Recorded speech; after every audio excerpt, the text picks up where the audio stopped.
Hello and welcome to your favorite English channel, English and More. I am your English teacher Shweta Roy, and today we are here to discuss our prose chapters. Yes, so CBSE Grade 12 one shot revision of all your prose chapters. Let's ace for your upcoming board exam. This is the last minute revision of all your prose chapters. Before starting with the prose chapters, I hope you have already gone through the video which was pertaining to the poems. So I have already uploaded the poems one shot revision. In case you haven't watched, please go ahead and watch that. Now the first chapter that you have is the last lesson, right? Now the last lesson, of course, it is a short story which is set in the backdrop of Franco-Prussian War, and it is narrated from the perspective of a little boy named Franz. Now Franz is of France. Okay, the story deals with the occupation of France at that point of time when it was World War I. So this definitely talks about how one's language is rooted to one's identity. This is very, very important, and that is why it's the last lesson. Okay. And gradually there is an attempt to sever the tie between the people and its language by a very powerful enemy. The last lesson is a gentle reminder of how we cannot take our language for granted and how it is important to learn one's language. It is talking about the importance of mother tongue, and our mother tongue is our identity, so it is going to protect our individual as well as collective identity. The theme of this chapter, these are the themes of the chapter: war, because it is set in the backdrop of the First World War under the Prussian control. So Prussia was trying to dominate. Okay, so Franco-Prussian War, France and Prussia. Identity, linguistic chauvinism. Chauvinism is domination, so linguistic domination of Prussia over France. Uncertainty and displacement. These are the very, very important themes which are recurrent throughout the lesson. Now we have one question from this particular lesson. Discuss how the story provides strategies for resistance and protection of one's identity. Basically, it is a thematic question. So it's talking about N. Hamel's dedication to teaching French to his students. If you start from the beginning of the chapter, you will see how he's so very dedicated, and it demonstrates the power of preserving one's language, which we have discussed in the theme. Appreciating the beauty of history of French language. And it is reflected in the passage where N. Hamel declares, it is our language, our soul. It is always appreciated if you could quote some lines. And secondly, it emphasizes the importance of standing up for what one believes in, even in the face of adversity. You could also talk about the last line which is there in your text, okay, which talks about the pigeons, right? And despite the looming threat of German occupation, demonstrates his courage and conviction. He refuses to let external forces dictate his action, and instead chooses to act on his beliefs and values. And that is where he reflects, we must always keep learning. So if you could quote at least one dialogue of M. Hamel, that is always appreciable. And finally, the story emphasizes the importance of cherishing the relationship that connects us to our community. This is important. Key words, key phrases. Franz's love and respect for his teacher N. Hamel is a testament to the deep connection that can form between individuals in a community. And the final speech that M. Hamel gives to his students, he definitely emphasizes on the importance of the connections. And what does he say? We must love our country and cherish it always. This is the importance of love for one's nation, love for one's identity, love for one's language, which is deeply rooted to our cultural identity. This is a thematic question. Next, the lesson is it's Lost Spring. Now, Lost Spring is an excerpt from Stories of Stolen Childhood, which is written by Annie's Jung. Okay. Now, the title itself is an irony. Why? Because spring is associated with youth, with fragrance. It is full of color. It is the season of renewal and growth. You see new leaves coming up during the season of spring, right? Now, childhood is represented as the spring of our life because it is all blooming, right? It is often likened to spring as it marks the beginning of human life. It has a tremendous scope of growth. It is a phase of great joy. It's the best phase of our life. But ironically, millions of children like Sahib and Mukesh, who are the characters in your story, they experience no spring in their lives because their childhood is consumed in making a living. They have huge responsibility on their shoulders. So education, play and pleasure, these are not for them. Okay, they must work in order to support themselves and their family. So it is talking about the depravity of child labor in a very, very telling way. So lost spring, the spring is lost from the lives of these children. Right. So the question from here, most of us do not raise our voice against injustice in our society and tend to remain mute spectators. It's a value-based question. Annie's Young in her story, Lost Spring, vividly highlights the miserable life of street children and the bangle sellers of Firozabad, right? So which qualities does she want the children to develop? Okay, so here she wants the children to be free from the vicious cycle of poverty because they have fallen into this vicious cycle of poverty. Why? Because of the middlemen and the law of enforcement officials. Okay, she wants them to be bold enough so that they could raise their voice against all their oppressors. She wants them to be fearless, optimistic. Now there is Mukesh, always give examples. Okay, for example, you are giving the example of Mukesh here who wants to be a motor mechanic. Right, she wants them to be free from their traditional occupation. Okay, so whatever traditional occupation is family occupation, usually they carry on their family occupation, but here she wants them to be free to do something which they are interested in, to think about their life's ambition. Right, she wants some people to help them to develop these qualities so that she can be free from injustice and they could take up better paying jobs. Next lesson is deep water. So basically when we come to the Lost Spring, it talks about the spring, the season of spring, which is the season of freshness, renewable growth, which is absent from these children because they are in the vicious cycle. They are trapped in the vicious cycle of poverty. Okay, so that is the whole thing. Next, we come to Deep Water. Now, Deep Water is based on the autobiography of the author, William Douglas, where he describes his near-death experience while he was almost about to drown in the swimming pool. So, he explains how he had developed his aversion to water and the overcoming of that fright, right? The most crucial part of the story is the description of the experience when he was drowning in the swimming pool. Okay, and let us move to the question. There is terror only in the fear of death, as Roosevelt knew when he said, this is the quote from Roosevelt, all we have to fear is fear itself. Okay, now let us see what he is trying to say. What are the innate qualities that Douglas possesses that he succeeds in overcoming? How does he succeed in overcoming his fear of water? If you remember, in grade 10th also you had read one story which talked about the overcoming of fear. That was about a seagull, right? His first flight, where the seagull overcame his fear. And if you remember, you had learnt about Nelson Mandela. What does he say? Courage is not the absence of fear. It is basically to overcome the fear. So courageous is the man who braves his fear, right? So you could quote Mandela also, right?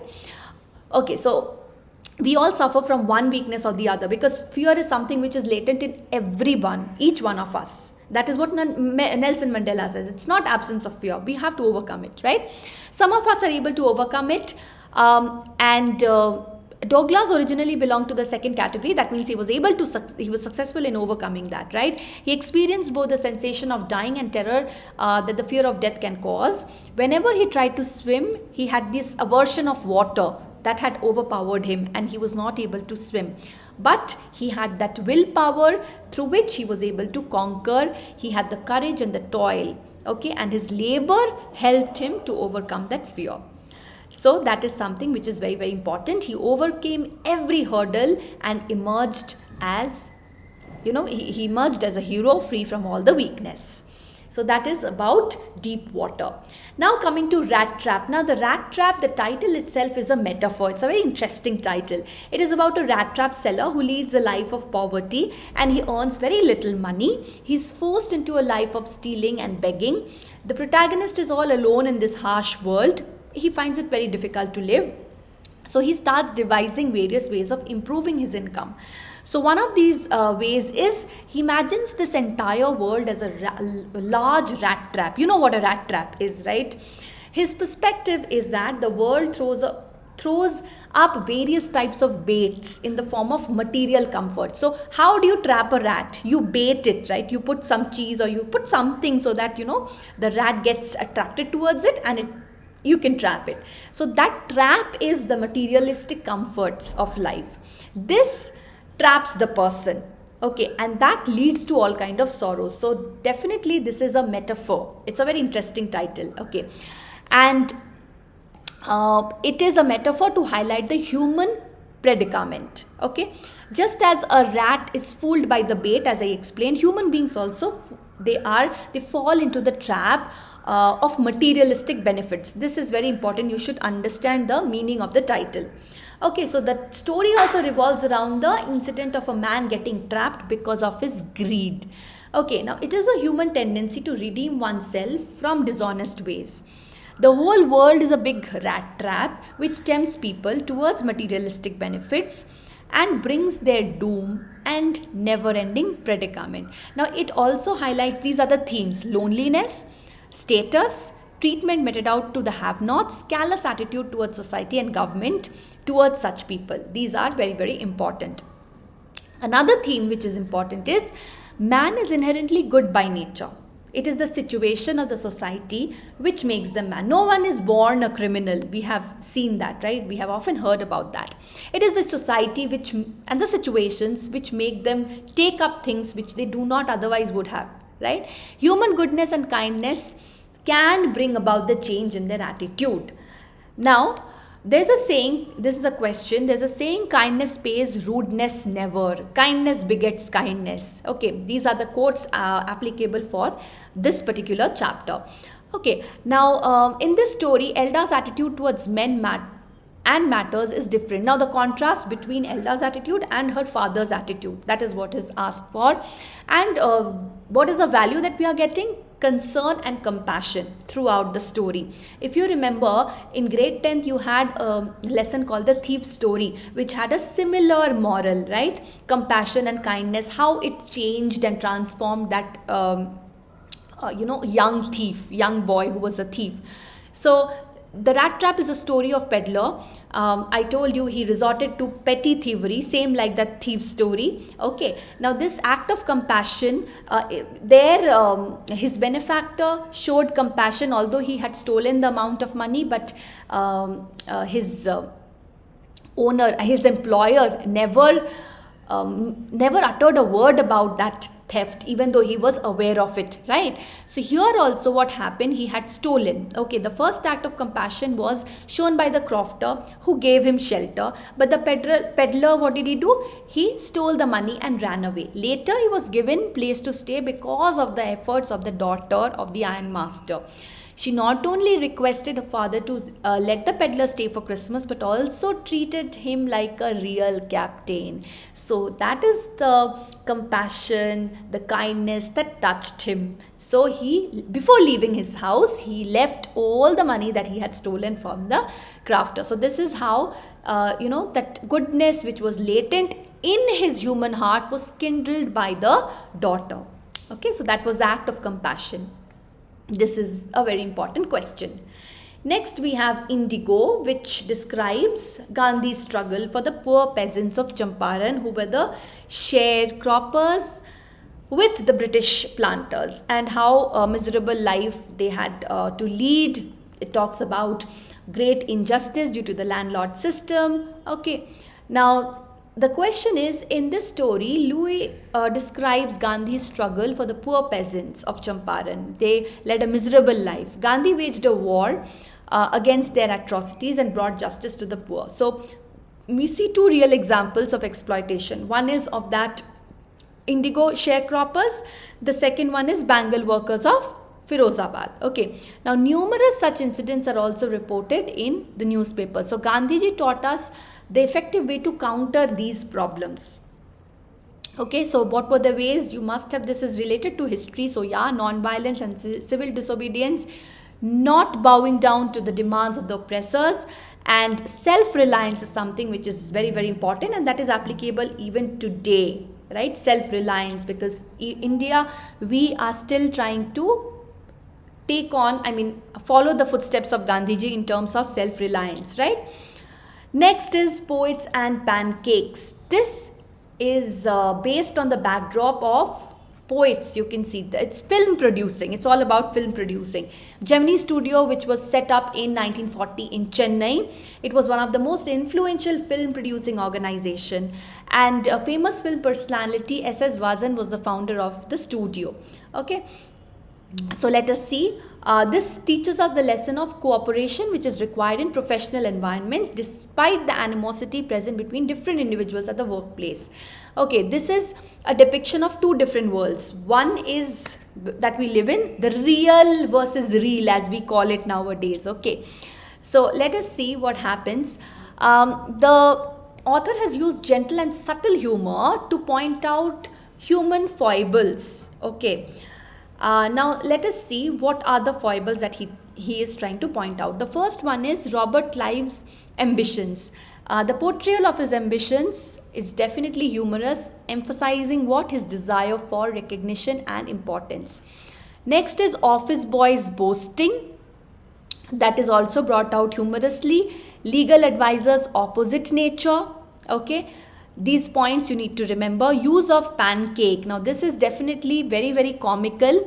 It is reflecting the absurdity of the beauty rituals. And finally, next one is gang of nationally integrated makeup men, describing the gang of men. Humorously underscores the dramatic transformation that they can achieve. Then we have strict hierarchy. Okay, ridiculing Subbu's virtue of being a Brahmin. And it's pointing out his inefficiency with the comment, he always had work for somebody. So this is again subtly pointing out the inefficiency of Subbu. Subbu's alternatives, okay, and people's ignorance. All these pointers, you need to elaborate on these pointers. Next chapter, interview, which is an excerpt from Sylvester's introduction to the Penguin Book of Interviews. This talks about the perception of people, perception that people have towards interviews and its various aspects. Okay, now it's based on the backdrop of journalism and the art of interview. The previous one was film. This one is interview. Okay. What is the reason for the huge success of the novel The Name of Rose, according to Umberto Eco? He delved into metaphysics, theology, and medieval history. Through his novel, which sold between 10 to 15 million copies, he reached only a small percentage. But those kind of readers who do not want easy experiences do not always want this. Okay. And he himself refers to it as a success of mystery. So he does not even really know. Okay, he feels this detective story that delved into metaphysics theory, medieval history interested the readers as it was written at the most appropriate time. So these are the reasons of why this novel came out to be a success. You can read through the answer. Next is Going Places by A.R. Barton. This is an interesting one and one of my personal favorites because, and this you could also relate to because it talks about teenage fancy. Okay, teenage fantasies, right? It is about teenagers and their fantasies, fantasizing moments, unbelievable and fictions, because teenage is the period when fantasizing starts. Okay, it's about a girl who fantasizes about a great footballer. So you all must have your idols, right? So it is about hero worship, your idols. So that is there in the story. The question here is, unrealistic dreams often lead to a great deal of unhappiness. Yes, that is true. Let us see. So what happens in Sophie's unrealistic dream? She wanted, she used to hero worship this man, footballer, right? So she dreams about, she dreams about owning a boutique and becoming an actress or fashion designer, but she does not have she lacked her family support or financial means. Now she fantasizes about meeting this man, Danny Kesey, who was a football sensation. Okay, when her fantasizes, but of course her fantasies do not align with the reality. So what does she do? She experiences profound disappointment. Okay, now this is a disconnect between her dreams and reality, and that becomes a very heavy burden, and that leads to deep unhappiness because her aspirations are clashing or they are in conflict with her harsh limitation, and that becomes that creates an emotional chasm, and it becomes very difficult for her to bear. That you could relate to your personal life as a teenager. That can come as the last value point in the conclusion. Okay, next we have so this is the end of your main textbook. Now we will see the supplementary. We'll just at a glance revise the supplementary thing. Okay, that is vistas. This is the third level. At the beginning of the story, Sam is skeptical of Charlie's discovery of the third level. By the end of the story, the reader is told that he has found the third level and traveled back in time. Okay, so at the beginning, he definitely questions his belief, Charlie's belief, and however, at the end, the reader learns that he has indeed found the third level and has traveled back in time. This suggests Sam's skepticism may have replaced by a newfound belief in the possibility of time travel. So if he were to diagnose himself, he may recognize that his initial skepticism was a product of his very important rational, logical mind. However, he may also acknowledge that his curiosity and openness to new experience ultimately led to discover the truth about the third level. So this first, when he denied, that was his rational logical mind. Second, he became curious, he acknowledges curiosity, and he becomes open to new things. Okay, open-mindedness. The next point is open-mindedness. When he acknowledges the third level. Okay.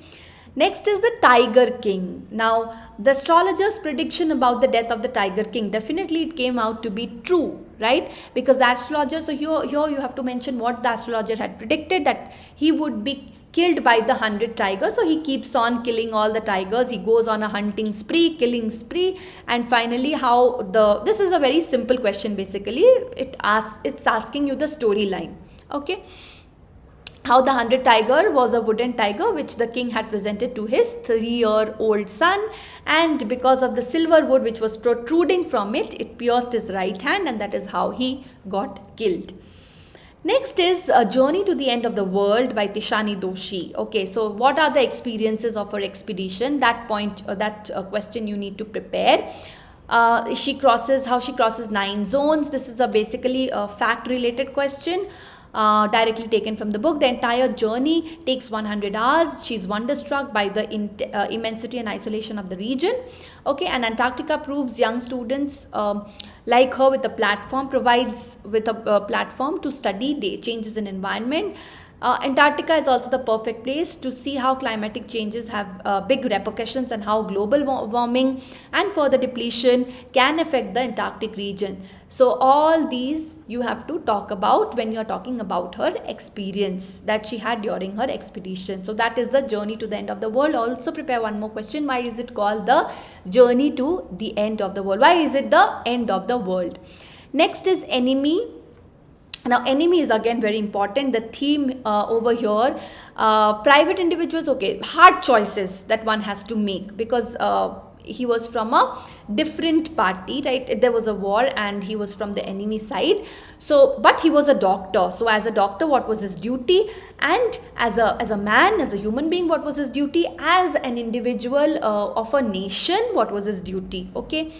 So his first reaction was the person perhaps is a fisherman. His wife Hannah discussed with reference, okay. When they came near, he found out that he was a wounded man, and being an expert surgeon, what did he do? He made the surgery possible. Okay, and since Japan at that time was at war with America, the white man was an enemy, and that is the reason why the title is Enemy. Okay. And then the best thing that we could do is to put him back to the sea.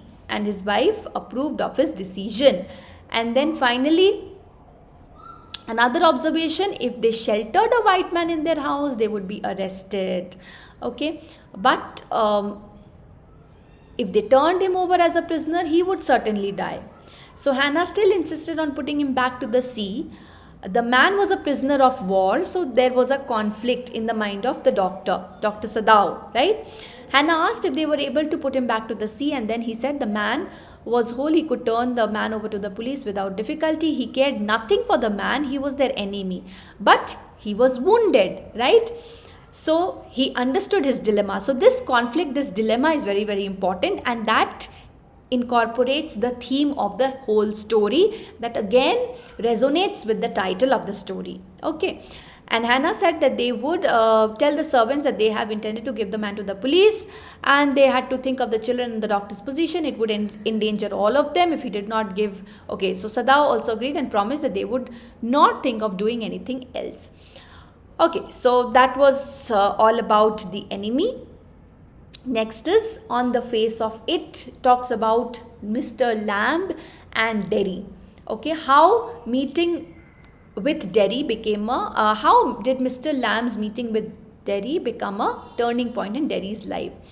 Okay, so Derry, first you have to talk about Derry's features. It changed him from a bitter, how was he? He was first bitter, pessimistic and complex boy. And how did he get transformed? Mature, confident person. He got encouraged by Mr. Lamb's unending enthusiasm and unceasing zeal to live life. These are all important pointers. Okay, that is his unfailing optimism that also gave positivity and transformed Derek completely. Okay, Mr. Lamb's conversation with him and everything being essentially the same, the notion of beauty being relative, his talk about pretty girls, all these talks you have to give examples of all these talks, right? As it has been given here. What inspired, what fascinated Derek, right? Okay, next is Memories of Childhood. There are two parts here, two autobiographical accounts by two women, Zitkalasa and Bama. Now, what is the common theme in between? Both are from marginalized communities, but from different culture.